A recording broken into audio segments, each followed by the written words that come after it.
Hello everyone. So believe me, I really did not want to make this video. I didn't want nor expect things to turn out the way it did, but I guess it is what it is. So Dragon's Dogma 2 just came out a few days ago, and this was my #1 most anticipated game of the entire year. Didn't like no comparison. Pre-ordered it and everything, so that was my first mistake. The game currently has a mostly negative rating on Steam, which is really not good. So why is that? Well, I think the biggest thing is that the performance is fucking abysmal, and that goes for consoles and PC. No platform is safe from this game's performance issues. I've seen multiple people with a pretty much top tier PC specs that still cannot get the game to be a stable 60 FPS. On consoles it's an unlocked 30 FPS, so it drops to like the 20s at times and goes into the 40s other times. So it's not even like a stable 30 on consoles either. That would have been unacceptable anyways, but at least it wouldn't have been all over the place like it is right now on consoles. And then there's the Series S version, which quite literally looks like it came out 2 generations ago. Like, that port's really bad. It reminds me of the Mortal Kombat 1 port for Switch, if anyone remembers that disaster. It's not quite that bad, but it's getting there. And if you think that's bad,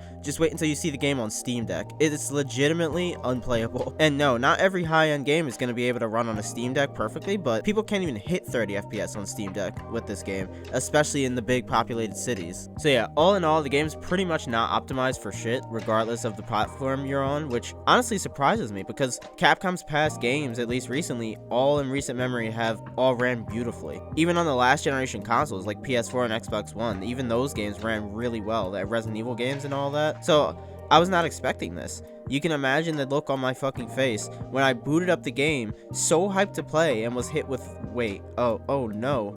This is bad. This is really bad. And my PC is pretty beefy. It's not top tier or anything, no, but it's not weak either. I should be able to at least get a solid 60 FPS on all low settings, but needless to say, that wasn't possible for me. And at first I was like, oh, well, RE Engine, which is the engine this game Resident Evil is on, is just struggling with an open world game because they've never done an open world game before. But as I thought about it more, that's not an excuse for having this bad a performance on even the strongest rig you can buy nowadays. That's not an excuse. They could have pushed this game back to get better performance for sure. I'd rather wait a couple more months or whatever than deal with what we got.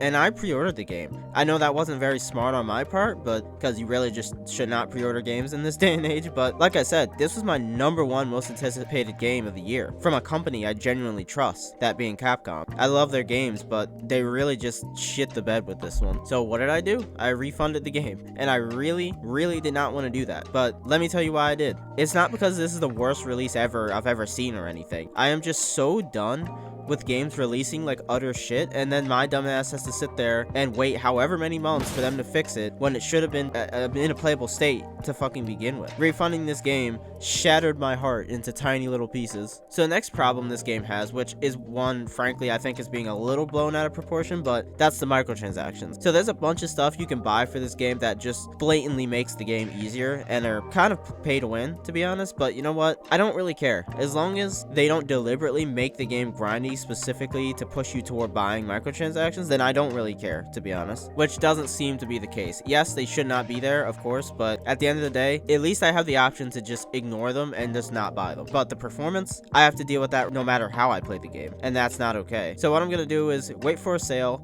and hopefully by that point they'll have improved the game and its performance, and I can play the game how it's really meant to be played. You won't catch me dead playing this fucking slideshow in its current state. And I really wanted to play this game alongside the community as everyone is making new discoveries and whatnot, because it was going to be a fun time, kind of like Elden Ring. I was really looking forward to it, but they absolutely crushed that for me. Yes, I could still play the game. Like, yeah, I could push through the performance, play it anyway, but I don't want to do that. I refuse to play it this way. I'm not doing it. I'm done with that. And it's a shame because I hear the actual game outside of these issues is amazing. Like, actual game of the year material. Such a shame, dude. Anyway, that's about all I had to say. Let me know what you think. Agree, disagree. And I'll see you guys next time. Peace.